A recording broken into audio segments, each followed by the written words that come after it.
Saludos y bienvenidos todos. Soy Arturo González Mota y desde la Hermandad de Reservistas y Veteranos de la Armada seguimos con nuestro ciclo 2020 de videoconferencias. En esta ocasión nos acompaña Guillermo Díaz Gómez con una conferencia titulada El nacionalismo, el principal problema político de Europa.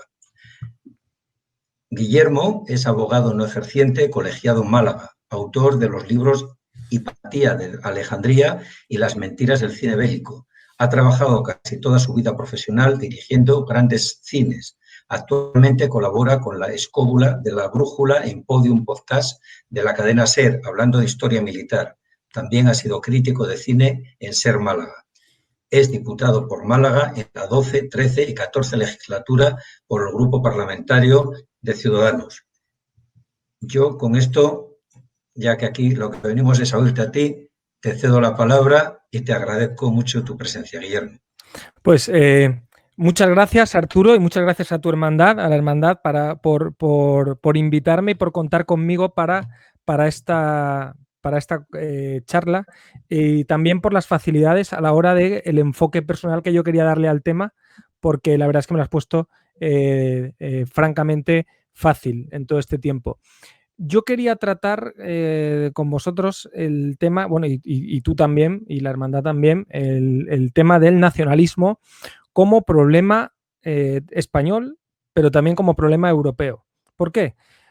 Yo empiezo en política porque creo que es una amenaza que está siempre ahí, que ha tenido sus mejores y sus peores momentos, desde el punto de vista de los intereses de ellos, que son contrapuestos. El nacionalismo tiene un interés contrapuesto a la gran mayoría de los europeos y a la gran mayoría de los españoles, puesto que siempre se circunscribe a núcleos de población muy concretos y siempre unido al territorio. Pero hay cuestiones más allá del territorio y que vamos a ver hoy mismo.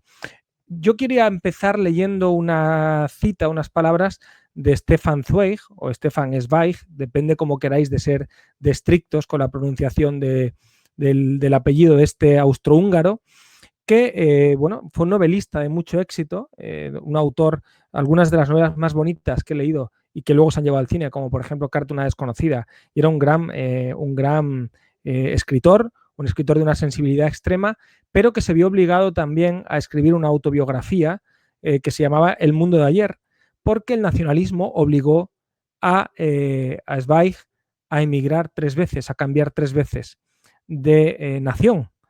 Una por judío, otra por apátrida y la última pues por la guerra. Él acabó suicidándose. A los 50 años se quitó la vida porque estaba absolutamente desesperado, porque pensó que el nacionalismo iba a regir los destinos del mundo. Él se quita la vida en el año 42 y efectivamente no tenía buena pinta el mundo en ese sentido en el año 42. Os leo las palabras de Zweig para empezar la charla de hoy. Escribió lo siguiente: por mi vida han galopado todos los corceles amarillentos del apocalipsis, la revolución y el hambre, la inflación y el terror, las epidemias y la emigración. He visto nacer y expandirse ante mis propios ojos las grandes ideologías de masas, el fascismo en Italia, el nacionalsocialismo en Alemania, el bolchevismo en Rusia y, sobre todo, la peor de todas las pestes, el nacionalismo que envenena la flor de nuestra cultura europea. Esto lo escribe Stefan Zweig en el prólogo del estupendo libro, y que aprovecho para recomendaros a todos, El mundo de ayer. Se llama El mundo de ayer porque él cree que Europa ya se pierde para siempre. La que él considera su patria intelectual y cultural, ve que se pierde para siempre. Por eso la llama así a este libro. Y ya este libro empieza con una cuestión que quiero que os haga reflexionar a todos los que estáis escuchando esta charla, que es que nunca parece que va a pasar nada. Es decir, nunca nos da la sensación de que hay algo en peligro y parece que la libertad y la igualdad y los derechos son un statu quo que no corre peligro. Pero eso no es así. Zweig en El mundo de ayer, pero también Junger en Tempestades de acero, un libro estupendo sobre la Primera Guerra Mundial y su comienzo, señalan que nunca parecía que iba a pasar. Nunca parece que las cosas se van a perder, que la libertad se va a perder, que la violencia va a llegar. Nunca lo parece. Y esta es una cuestión que yo quiero alertar, porque realmente cuando hay pulsiones nacionalistas, al final siempre termina habiendo problemas serios. En el siglo XX, el nacionalismo proporcionó a Europa 2 guerras mundiales y varias guerras periféricas, como por ejemplo la de los Balcanes, y bueno, amenaza permanentemente a los derechos y las libertades de los ciudadanos en diversos países de Europa. El nacionalismo ha provocado guerras, pero también ha provocado terrorismo. Y en España lo sabemos bien. Yo creo que es muy importante saber que cuando los movimientos nacionalistas comienzan, tenían un elemento fundamental que borraron después del año 45. ¿Y cuál era? ¿Qué tienen prácticamente, no todos, pero prácticamente todos los nacionalismos en común? Y que vemos en muchos de los teóricos que los comienzan, que hacen los primeros escritos doctrinales sobre diferentes nacionalismos. La raza. Los nacionalismos son profundamente racistas. El racismo de los nacionalistas está en la raíz de la doctrina y de los escritos iniciáticos o iniciales de los nacionalismos. La raza, el peso de la raza y del mito es un constructo artificial, evidentemente. ¿Pero por qué? Porque los nacionalistas necesitan crear un algo que sustente sus tesis. ¿Y ellos por dónde empezaron? Pues por lo más normal. La raza, lo que no te da el derecho, lo que no te da la ley, lo que no te da un Estado moderno, como empiezan a surgir a partir del siglo XIX, te lo da la naturaleza. Eres una raza distinta a los demás. Y por mucho que pueda sorprendernos, hay mucha gente que cree que el nacionalismo vasco es racista. Ahí están los escritos de Sabino Arana, que son indudablemente escritos racistas, pero se suele perdonar del pecado del racismo al nacionalismo catalán. ¿Es esto así? Pues mira, yo he investigado bastante este asunto y uno se lleva sorpresas. ¿Qué sorpresas? Pues por ejemplo, que Sabino Arana aprendió el racismo como base doctrinal para el nacionalismo en su paso por la Universidad de Barcelona. Arana estuvo formándose allí y se impregnó de las teorías racistas que tenían algunos de sus de los primeros teóricos del nacionalismo catalán. ¿Quiénes son? Pues, por ejemplo, yo voy a recomendar algunos libros, igual que os he recomendado El Mundo ayer. A quien le interese este tema, le voy a recomendar la obra de Francisco Caja, que está en 2 tomos, compilada, que es La raza catalana y la segunda parte de La raza catalana, volumen 1 y volumen 2. Aquí os vais a llevar una sorpresa brutal, porque desde Valentí Almiral hasta Oriol Junqueras, los nacionalismos han tenido la raza como elemento fundamental. ¿Qué quiero decir?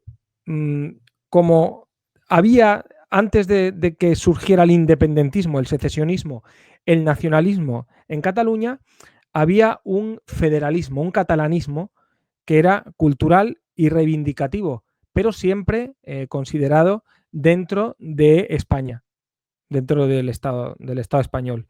Esto lo defendía Pi Margall, por ejemplo, que es uno de los teóricos del catalanismo, pero de pronto sale un tipo que se llama Valentí Almiral y empieza a hablar de una raza catalana.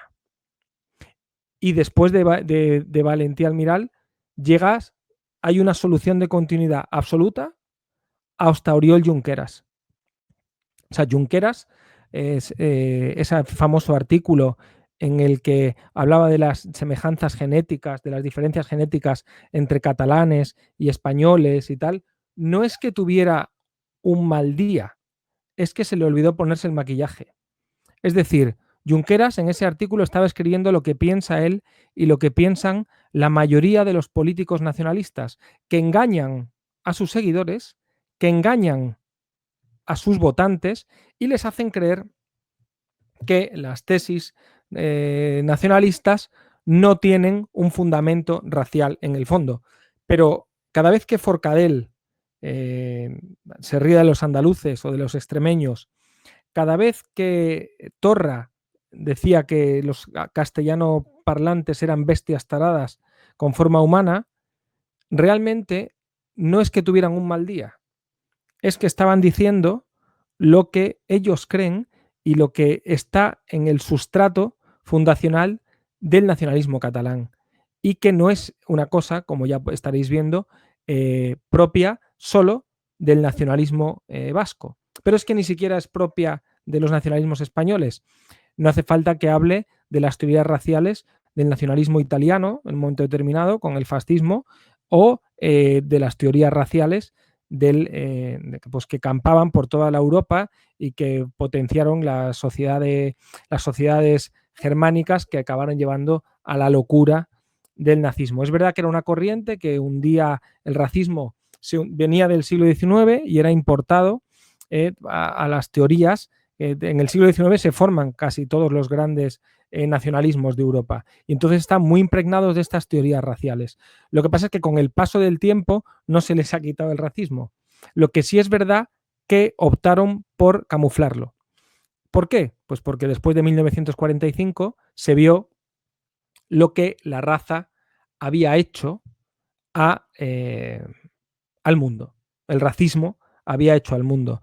Después de ver Treblinka, Auschwitz, Mauthausen, pues se dieron cuenta de que la locura racista podía hacer muchísimo daño, tanto daño como los millones de muertos que costó el racismo de los nazis. ¿Y qué hicieron?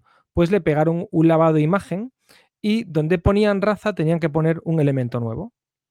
¿Qué elemento nuevo podían poner los nacionalistas si suplían la raza, si camuflaban la raza? Porque ya digo, siempre ha estado ahí, y ahora hablaremos de algunas organizaciones que se integraron en Esquerra Republicana. Pues pusieron la lengua, pusieron el idioma, que era una frontera más, un elemento más que podía servir para la conformación de estas naciones imaginarias.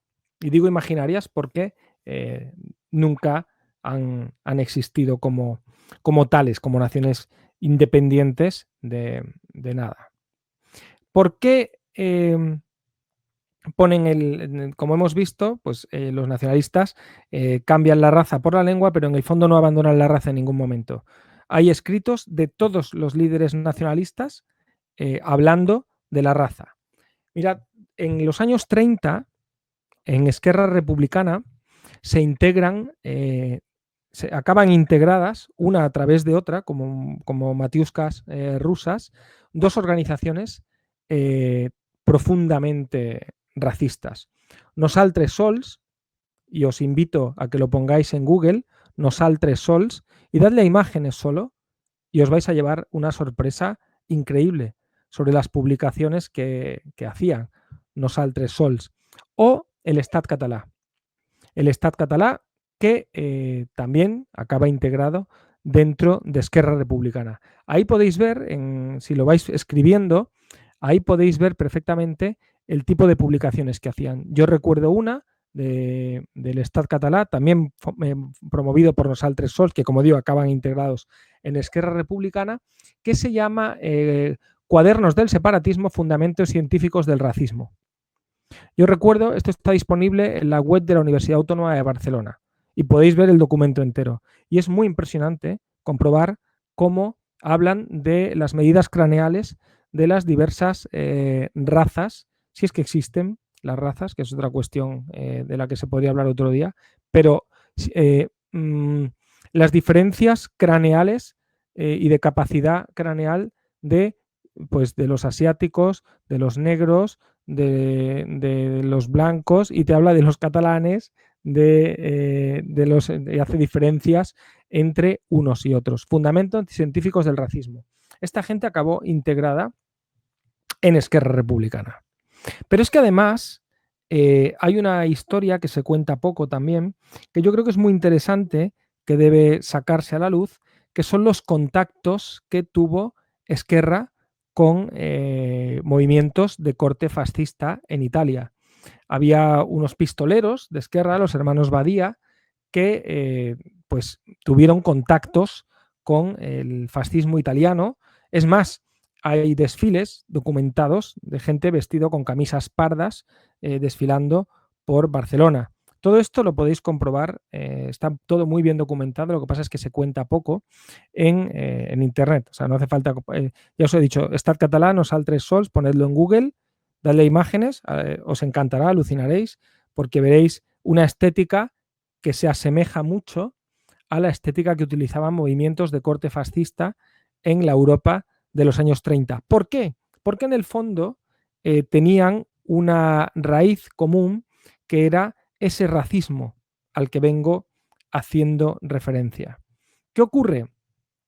Que todas estas tesis fueron camufladas, subsumidas con el paso del tiempo. A medida que pierden aceptación por los sucesos de la Segunda Guerra Mundial, pues van embadurnando todo, pero siempre han estado ahí, siempre han estado ahí. Ya os digo, el trabajo de Francisco Caja en sus libros es una recopilación constante, absoluta, de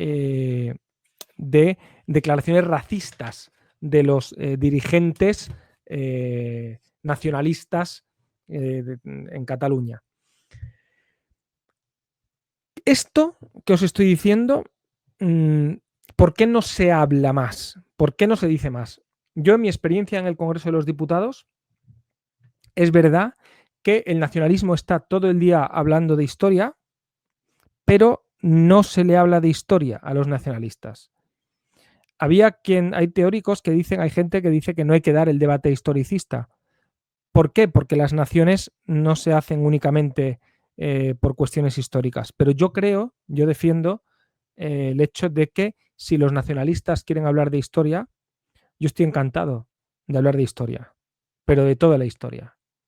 Y por eso tengo, cada vez que ellos sacan un tema hablando del pasado, de lo mala que es España y lo buenos que son sus pretendidas naciones, pues a mí me gusta dar el debate con datos, con aportación documental. Lo he hecho en la tribuna del Congreso un par de veces. La última, por ejemplo, pues le saqué muchas de estas imágenes que os estoy diciendo cuando Esquerra llevó al Congreso de los Diputados una propuesta, llamó racista a la policía española. Yo pues le saqué documentos de esas agrupaciones que se integraron en Esquerra, no Altres Sol y el Estat Català, y les enseñé esos documentos en los que se veía, pues eso, los fundamentos científicos del racismo, o carteles donde se decía paremos la inmigración, Cataluña para los catalanes, o abutar en la inmigración, o defendamos nuestra raza, defendamos nuestra raza. Esos carteles se utilizaban y se pegaban en las calles en los años 30, y ya digo que esta gente se integró en Esquerra Republicana. Bien, esto hay que decírselo, esto hay que contarlo. Cuando ellos llaman racista a la policía española, hay que recordar quiénes son racistas. Yo le dije a la diputada Esquerra que hizo esta afirmación que si le preocupaba el racismo, lo que tenía que hacer era dar las gracias a la policía española que cumple la ley y lo persigue, y abandonar su partido. Porque estaba en un partido fundamentalmente con unos fundamentos profundamente racistas. Posiblemente ni ella lo sabía, pero los dirigentes de su partido sí lo saben. Y es importante señalar estas cuestiones, en mi opinión. Hay otra de las cuestiones que se dan ahora mismo, que es el intentar crear una nueva historia. Una nueva historia. ¿Por qué? Porque si para un nacionalista el origen de una nación está en la historia, evidentemente no está justificada la existencia de las naciones con la historia que tenemos, pero siempre se puede construir una historia nueva. Es más, hay un instituto que se llama Instituto de Nova Historia, que oxímoron, ¿no? La nueva historia. Os cuento un par de ejemplos. Aparte de todo los que habéis oído todos, de que si Cervantes era catalán o Cristóbal Colón era catalán también, o hay de todo, Hernán Cortés, todos son, este instituto defiende tesis muy disparatadas, pero hay cuestiones que caen como una gota fina y que repitiéndolas una y otra vez, si nadie las discute, pues se dicen con cierta normalidad. Cuando yo empecé mi actividad en el Congreso de los Diputados, vi como una y otra vez repetían de manera constante los nacionalistas el hecho de que Torra era el 131 presidente de la Generalitat. El 131. Yo, claro, hombre, la historia de España pues la conozco en la medida en que puedo bien y yo sé que los presidentes de la Generalitat son 10. Y además os contaré otra anécdota. Pero esos 131, ¿de dónde salen? Esto es un mito creado por el nacionalismo catalán para hacer a Cataluña más antigua que España y que la Generalitat es un órgano que tiene 1000 años. Se viene desde la Edad Media prácticamente. ¿Qué era esa Generalitat a la que se refieren los nacionalistas? Pues era un organismo recaudador de impuestos de la Corona de Aragón. Ese organismo recaudador de impuestos era la Generalitat, que trabajaba en Cataluña, se encargaba de recaudar impuestos para la Corona de Aragón en Cataluña. En ese organismo estaban incluidos los 3 estamentos que tenía entonces la sociedad: el clero, la burguesía y el ejército. Sí. Y entonces el clérigo de mayor rango de esta Generalitat era el que mandaba, era el jefe de la Generalitat. Bueno, pues estos clérigos, los nacionalistas catalanes, los teóricos del nacionalismo catalán, los convierten en presidentes de la Generalitat. Pero así, sin problema. Y esto se repite una y otra vez. Y nadie había discutido esto en el Congreso, por ejemplo. Yo creo que es muy importante, importantísimo, esto decirlo también en el Congreso de los Diputados, porque tiene mucha más repercusión que se lo dice alguien en un libro. Hay muchos autores que saben que Torra es el 10º presidente de la Generalitat y que el primero fue Macià.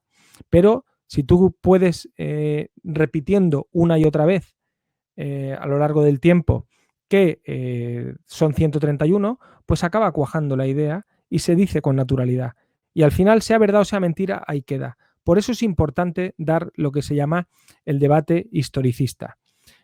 Si os metéis en Wikipedia o en Google o en Internet, veréis que desde Macià hacia detrás ponen los nombres de muchos presidentes de la Generalitat, y cuando uno se adentra en la Edad Media y empieza a buscar a los clérigos tal, la mayoría de ellos te pone en Wikipedia amb creació.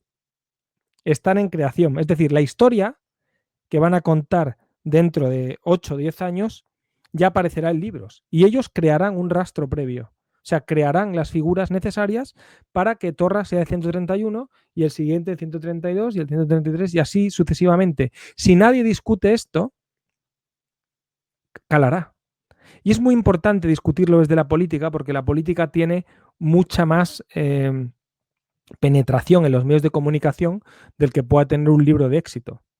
¿Por qué? Pues porque se da en vídeo, aparecen los periódicos, se generan ahora con las redes sociales, se mueven muchos de los discursos de este contenido. Yo la verdad es que tengo que agradecer mucho la difusión que se le da a intervenciones que he tenido yo de este tipo. Y os cuento una anécdota. A mí me pasó, por ejemplo, que yo, como soy de Málaga, soy diputado por Málaga, muchas veces los nacionalistas, que ya me van cogiendo la medida, se molestan porque les dé este debate historicista. Y los políticos nacionalistas pues alguna vez me increpan y me dicen: oye, tú desde Málaga, ¿qué haces? Como un poco que hace un malagueño, un andaluz, que es poco menos que una criatura folclórica que deambula por el Congreso, al que ellos mantienen, porque claro, ellos tienen en su imaginario que nosotros somos todos unos vagos y unos mantenidos, tal. Entonces, a un tío que ellos mantienen, ¿cómo se atreve a hablar de Cataluña, ¿no? Y ya una de las ocasiones me lo dijeron tantas veces que en una de las intervenciones les tuve que contar una historia, que tampoco sabían, y por eso es bueno contar la historia.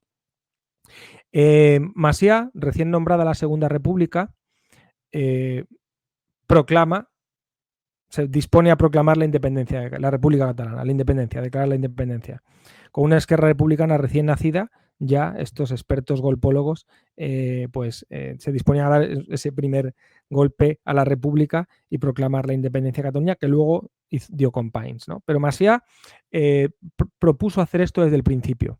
Pues bien, la Segunda República, que tenía un gobierno con Alcalá Zamora a la cabeza, tenía unos ministros por mí muy bien valorados por mí, ese primer gobierno ese gobierno provisional de la República. Yo recomiendo otro libro que es Así cayó Alfonso XIII, de Miguel Maura.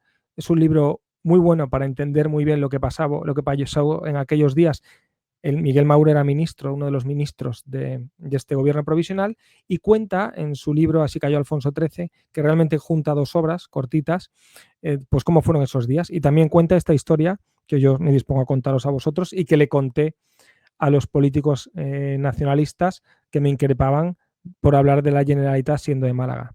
Cuando Macià hace esto, manda una delegación de ministros, Alcalá Zamora le envía una delegación de ministros para que hablen con él y le diga, pues bueno, oye, Macià, ¿qué haces? ¿No? Y entonces uno de estos ministros le dice a Macià, mira, ¿por qué en vez de la independencia no proclamas la Generalitat?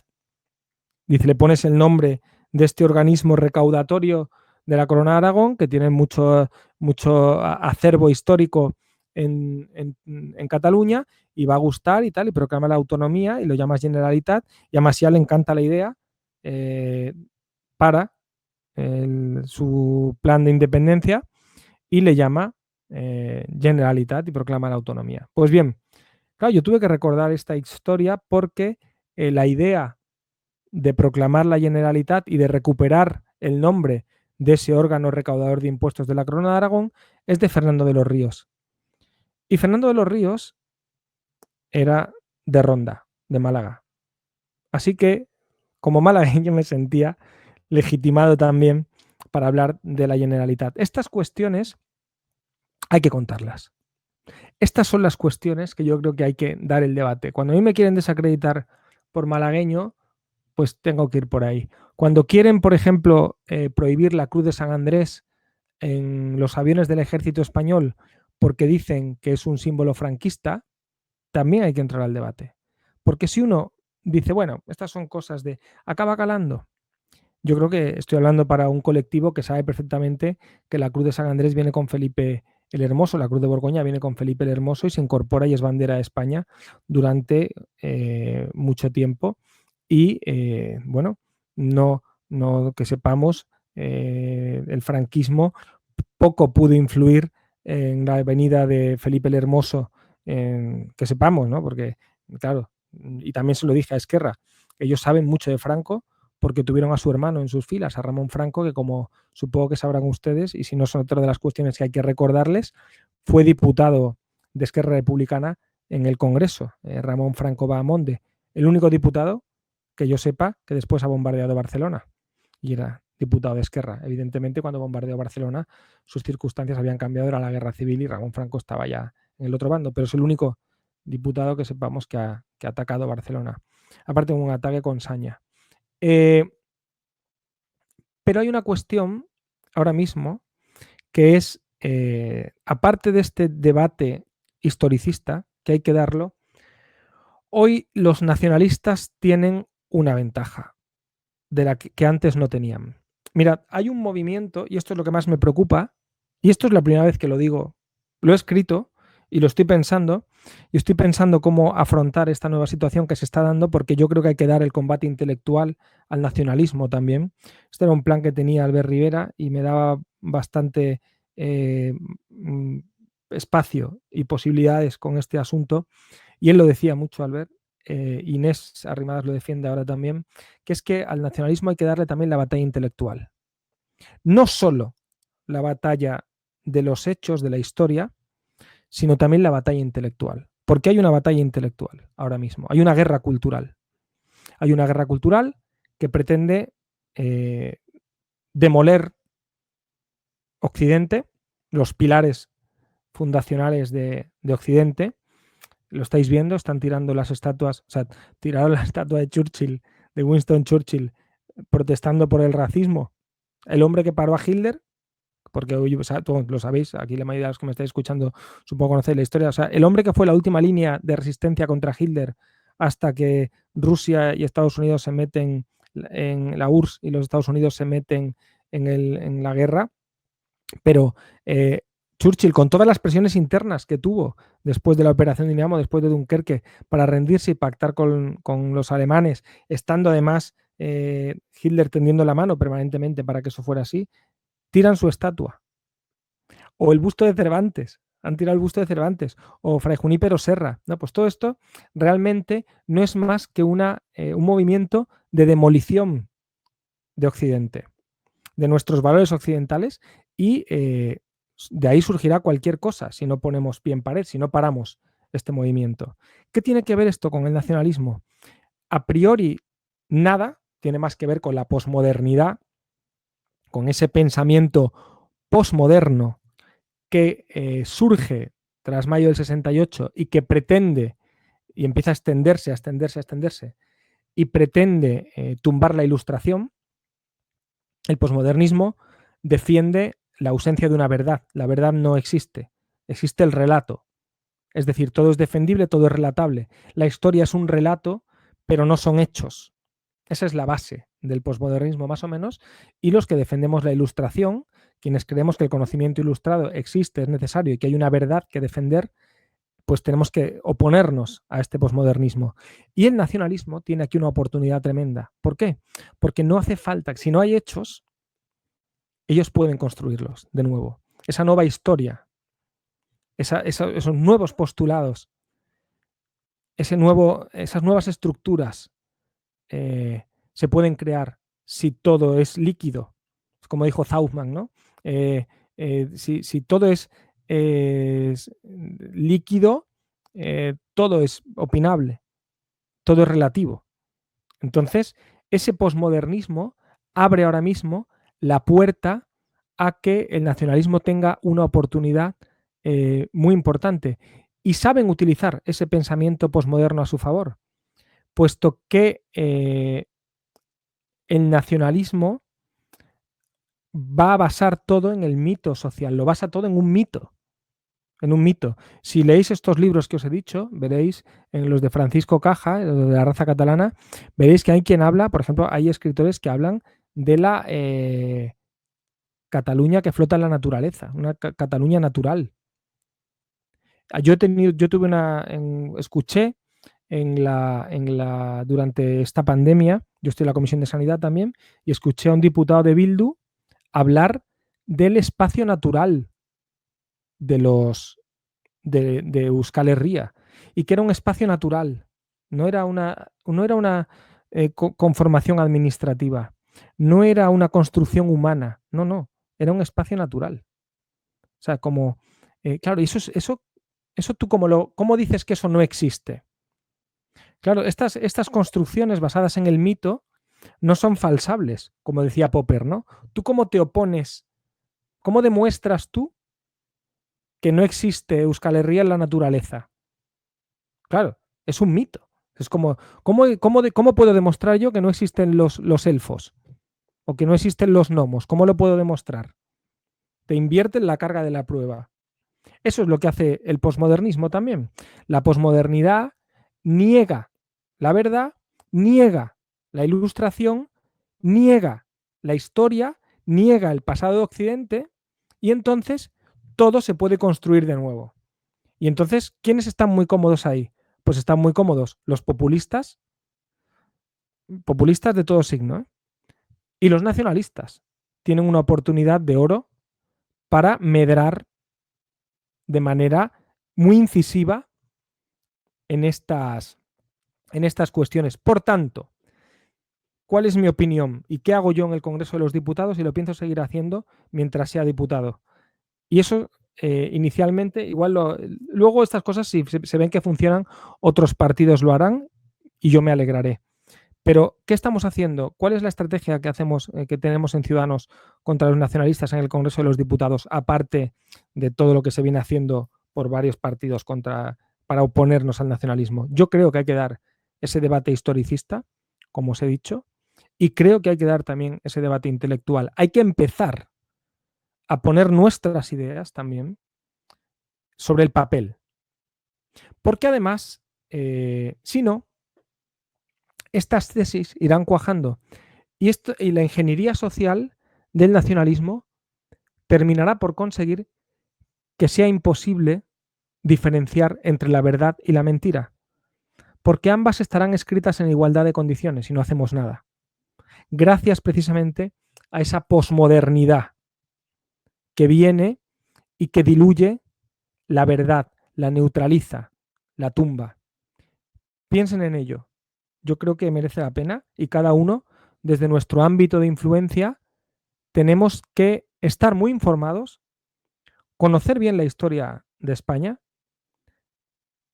estar bien armado intelectualmente y prepararnos para hacer frente al nacionalismo, que fue vencido por los liberales, por las democracias liberales, en el sentido más amplio de la palabra, desde liberales conservadores hasta liberales más progresistas, vencieron al nacionalismo en Europa en el siglo XX, pero desgraciadamente se le dejó aire. Y en España, desgraciadamente, a los nacionalistas se les ha tratado con guante blanco porque han sido útiles para los partidos políticos. ¿Cuál es el mayor error dentro de los muchos aciertos? Pero ¿cuál es el mayor error que ha tenido España después de la transición? Que el Partido Popular y el Partido Socialista, los conservadores y los socialistas o socialdemócratas, por no enfadar a su electorado, por mantener unos grandes bases de apoyo y tener fijados dos electorados, no se entendían entre ellos. Y utilizaron a los nacionalistas, pensaban que utilizaban a los nacionalistas para gobernar, o sea, pensaban que ellos utilizaban a los nacionalistas, cuando realmente han sido el Partido Popular y el Partido Socialista los utilizados. ¿Hasta qué punto han sido los utilizados?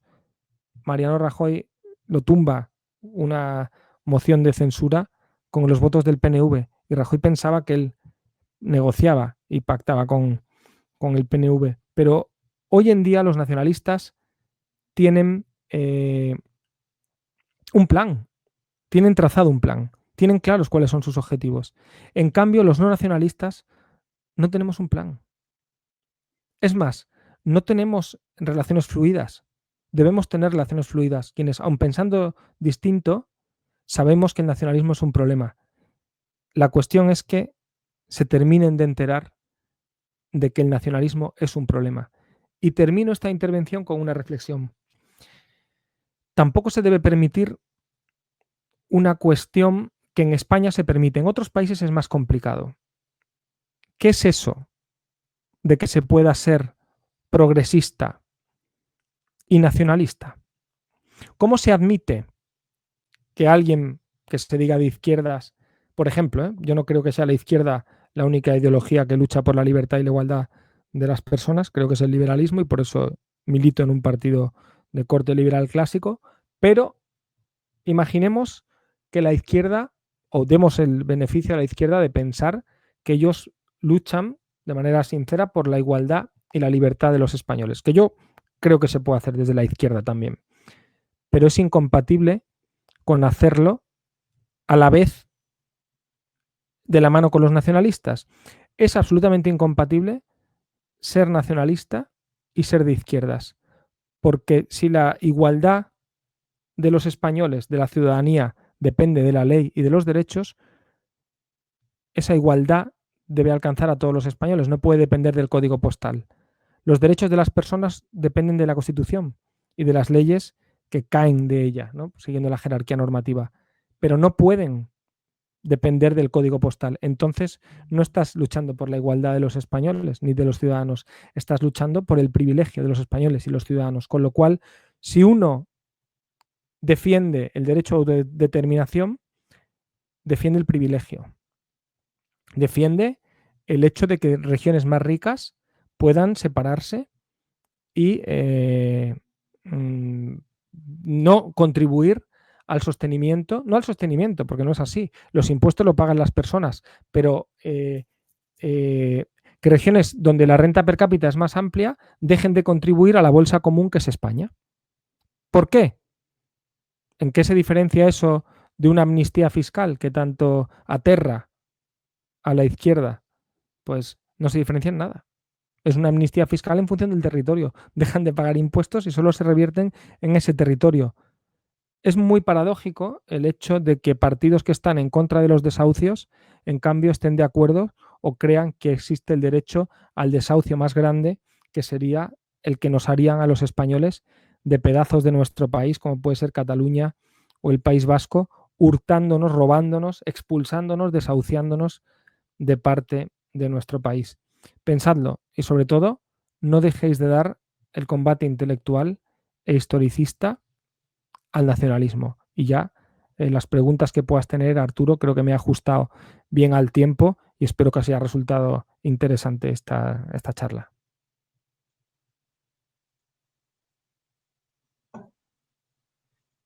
Pues efectivamente, Guillermo, interesante es poco. Yo estaba intentando seguirte y a la vez, a través de Internet, buscar todas las referencias que nos ibas diciendo.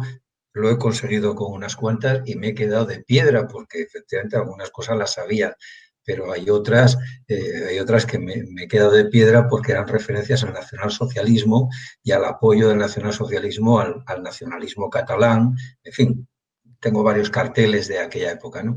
Y bueno, efectivamente, creo que tienes toda la razón, que debemos de saber mucho más, en primer lugar, nosotros, y luego combatir cada uno de nosotros en la medida de lo que podamos, combatir con esos argumentos el nacionalismo, que además me ha encantado lo último que has dicho y que lo has llamado el mayor desahucio, ¿no? El mayor desahucio, y yo diría que el más egoísta, porque claro, es que ahí te lo llevas todo, ¿no? En fin, yo tengo unas cuantas preguntas, a ver qué te parece. La primera podría ser, ¿qué vía prefieres para hacer frente al nacionalismo? Yo, la vía que prefiero para hacer frente al nacionalismo es, aparte del debate intelectual y el debate historicista, denunciar esa incompatibilidad del progresismo con el nacionalismo, porque el mayor apoyo que tiene el nacionalismo ahora mismo en España viene de supuestas formaciones progresistas.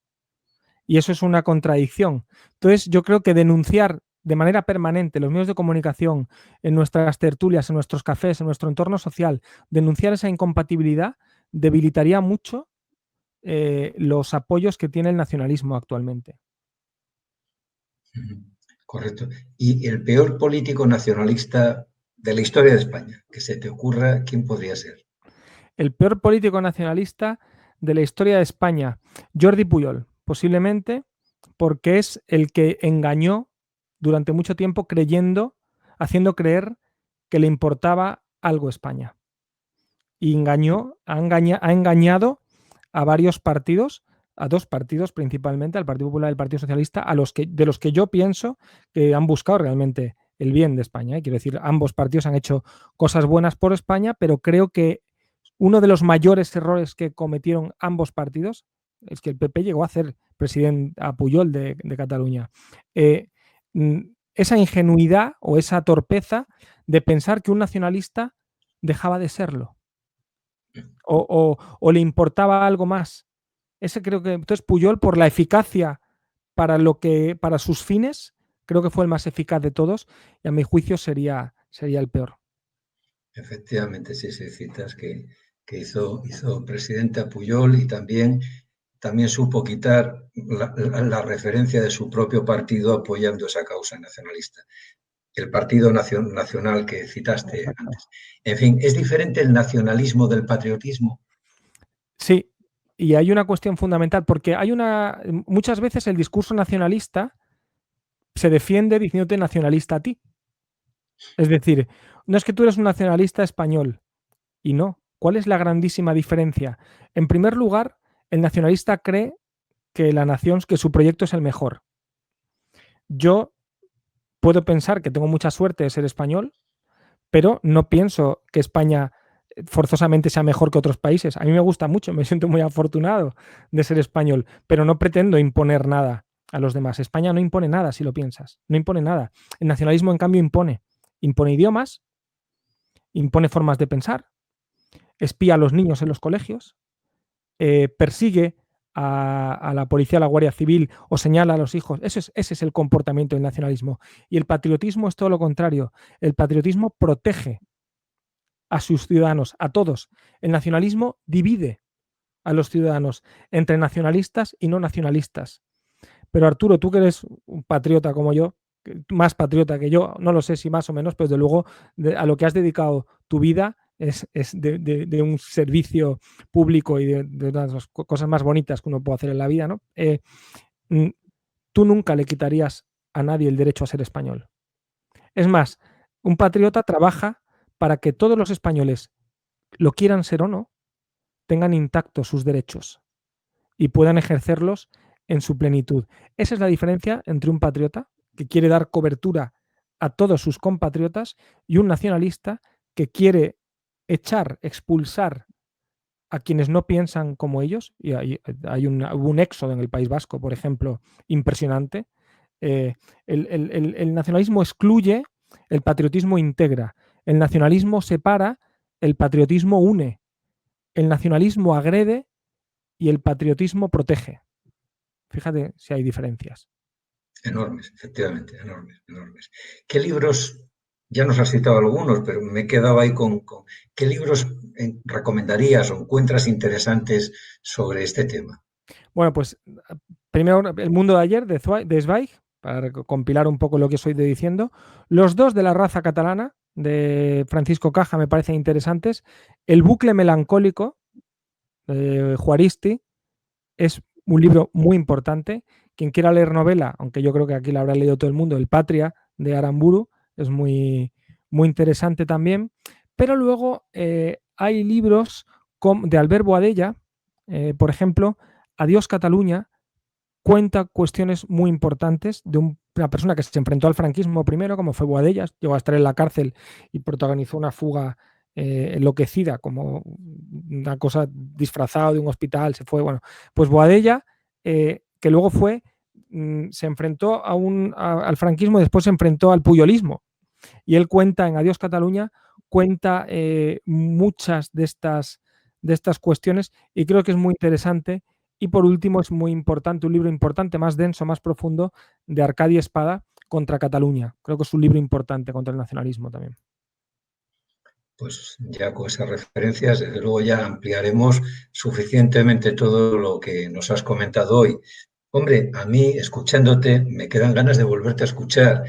Yo recuerdo que en una de nuestras conversaciones tú me decías que podía seguir contando contigo y te prometo que te cojo por la palabra porque si en fin, si esta charla ha sido tan interesante, me imagino que alguna más, si así lo entiendes y te parece oportuno, sí que podrías acompañarnos. De momento y mientras tanto, te agradezco muchísimo este tiempo que nos has dedicado, todos estos conocimientos que has puesto a nuestra disposición.